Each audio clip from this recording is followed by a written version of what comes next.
बार फिर स्वागत है SPN9 के इस खास कार्यक्रम में और मैं हूं आपके साथ फरहान।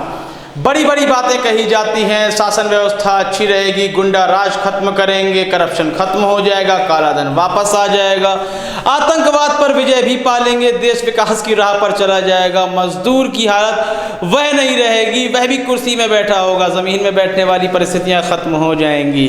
बहुत सारे वादे किए थे, बहुत सारी लालच दी गई थी, लेकिन सारे वादे लोग भूलते चले गए, मैनिफेस्टो गुम हो गए।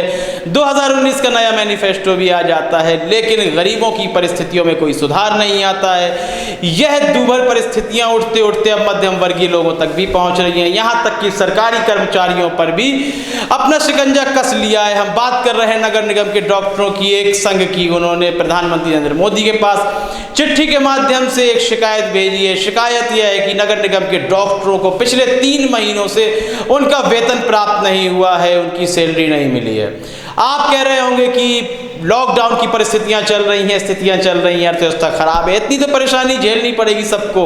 लेकिन हम बात पिछले 3 महीने की कर रहे हैं, यानी कि लॉकडाउन से पहले की कर रहे हैं। लॉकडाउन के पहले से ही नगर निगम के इन डॉक्टरों की सैलरी नहीं आ रही है, सरकारी कर्मचारी हैं और 3 महीने सैलरी ना आने का आप मतलब समझ सकते हैं। या तो वह डॉक्टर 2 नंबर का काम करता हो, प्राइवेट क्लिनिक चलाता हो, सरकारी हॉस्पिटल से टाइम निकाल कर अपने क्लिनिक में टाइम देता होगा, या तो तब अपने घर का खर्चा चला पाएगा।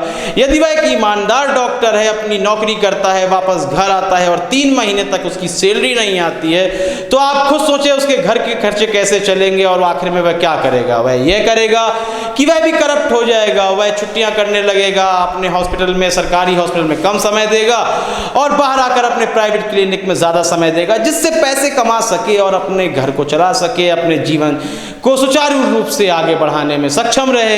यह कार्य होते हैं। तो हमने इतने सारे वादे आपसे बताए कि कितने वादे किए थे, विकास, ये वो दुनिया भर के वादे थे, लेकिन वह वादे बिल्कुल भी सफल नहीं हो पाए।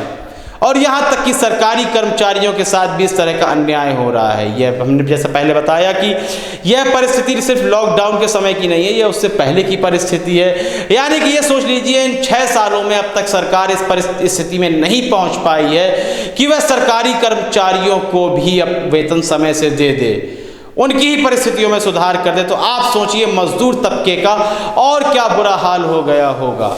यह सब सोचने वाली बातें हैं कि एसी का टिकट मजदूरों को खुद लेना पड़ेगा, हवाई जहाज के टिकट से खुद घर आना पड़ेगा, लॉज में रुक के प्रतिदिन 3 से 3,500 रुपए का खर्चा स्वयं ही उठाना होगा। यह सरकार की सफलता है 6 सालों की, यही सरकार की नीतियां हैं। जैसा कि हमने पहले कहा था कि अमेरिका की बात करें तो वहाँ प्रति बेरोजगार के खाते में $3,900 सरकार के द्वारा भेजे गए हैं, लेकिन भारत में कितना रुपया भेजा गया है यह आप खुद जानते हैं, हम भी जानते हैं। कुछ लोगों को वही 500 से 1,000 रुपये 2 किश्तों में, क्या महीने भर का उससे गुजारा हो पाएगा। लॉकडाउन के समय में जो मूल्य बढ़ चुके हैं आम ज़रूरत की वस्तुओं के क्या वह मुहैया करवा पाएंगे या कर पाएंगे अपने लिए, यह सोचने वाली बात है।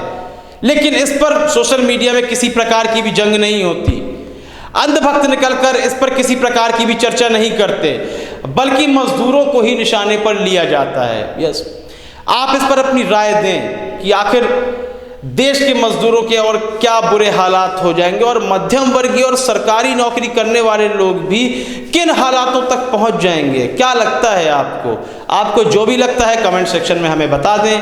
कार्यक्रम को लाइक करें, ज़्यादा से ज़्यादा शेयर करें और चैनल को सब्सक्राइब अवश्य कर दें। तब तक के लिए इजाज़त दीजिए, धन्यवाद।